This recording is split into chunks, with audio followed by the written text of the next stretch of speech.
Guys, today I will be sharing how to make Eton Mess. This is a very easy recipe and you can make it easier if you just buy the meringue.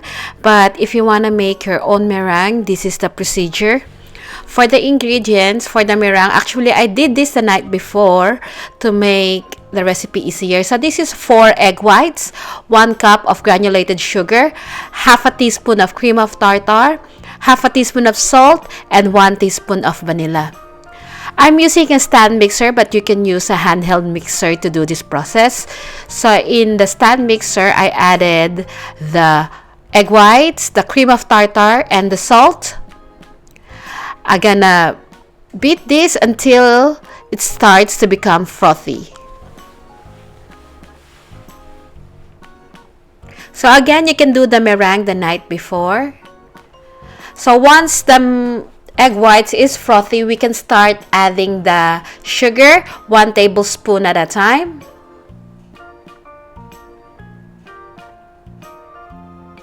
So we're going to continue doing this until we finish the sugar.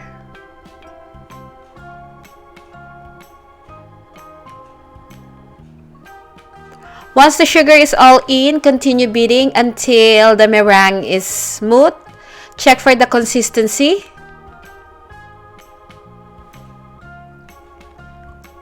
Before we finish mixing, we're going to add 1 teaspoon of vanilla. And then just continue beating this until it forms stiff peaks, just like this. It's able to hold its shape. Now we're gonna transfer this into a piping bag. By the way, your oven should be preheated at 100 to 105 degrees Celsius. So I'm using a piping bag fitted with 1M. Then pipe the meringue into a parchment paper. It doesn't need to be perfect if you're making Eton Mess because we're gonna crumble the meringue anyway.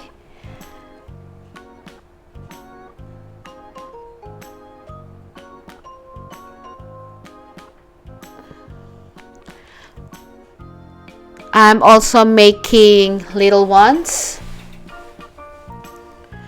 And then we're gonna bake this in a preheated oven at 100 to 105 degrees Celsius for about 1.5 hours. After 1.5 hours, turn off the oven and leave it in the oven for about 2 hours.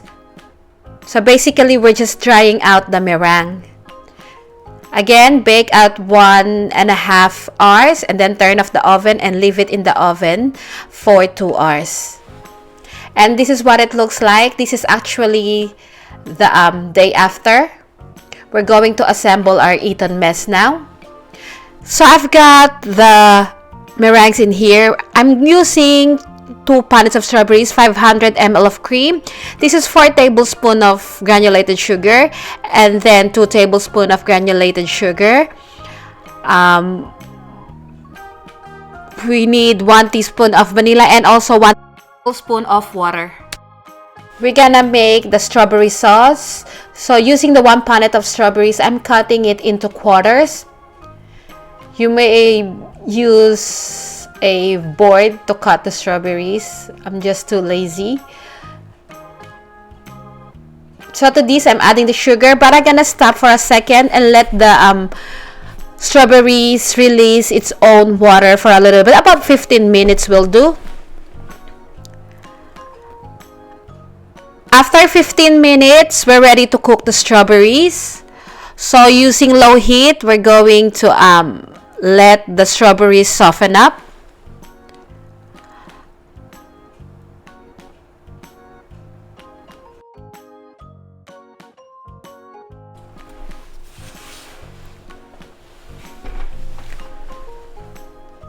So I decided to add 1 tablespoon of water just to help the strawberries soften up a little bit quicker and to give me a little bit of sauce.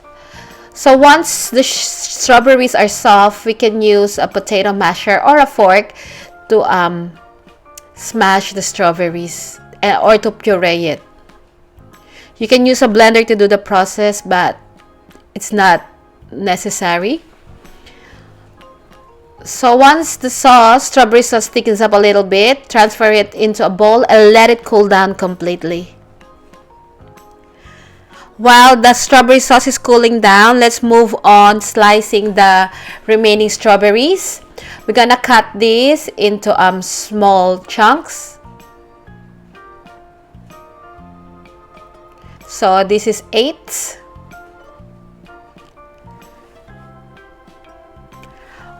I'm gonna separate a little bit of the strawberries to put on the top of the Eton Mess. Now, in a separate bowl, we're going to need about 500 ml of thickened cream or whipping cream.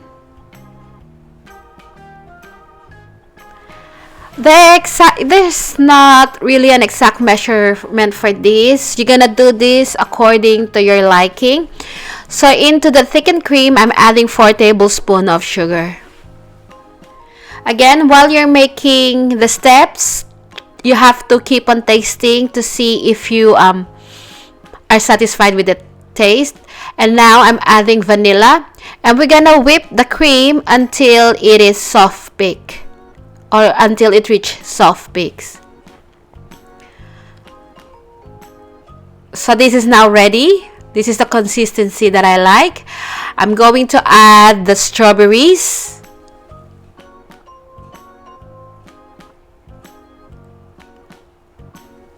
So I'm just folding the strawberries. So my hands are clean. I wash it. You can use gloves if you want to, but we're just gonna crumble the meringue. It doesn't need to be uniform. It's nice to have some texture. So again, here, there's no exact measurements. Add as much or as little as you like. Taste as you go.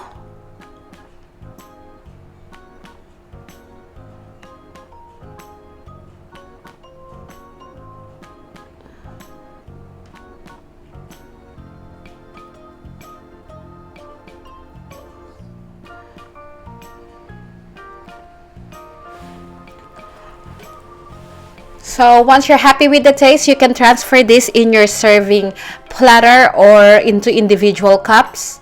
I'm using small truffle molds. So I added the first part of the Eton Mess, and then I'm adding strawberry sauce on top. So about halfway add the strawberry sauce. And then add half again of the Eton Mess. So you can decorate this, or you can present this as the way you like it. So I'm adding another strawberry sauce on the top. And the next procedure is just optional. So I've got meringue.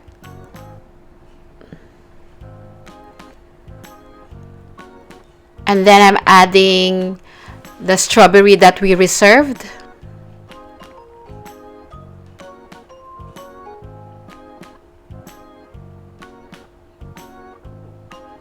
So I've got pistachio here. This is totally optional. I'm just using a mallet to break it up a little bit. And then I'm sprinkling it on top of the Eton Mess. And this is basically it. And this is the finished product. I hope you give this a try. This is so easy to make. Again, if you're pressed with time, you don't need to make the meringue. Just buy it. And you can make it. It only takes me 30 minutes to do the entire process without making the meringue. And this is what it looks like inside. Make sure that you get everything, the meringue, the cream, and the strawberries. And this is so delicious. I can guarantee that you're gonna love this. Thank you so much for watching, and I'll see you again next week. Bye!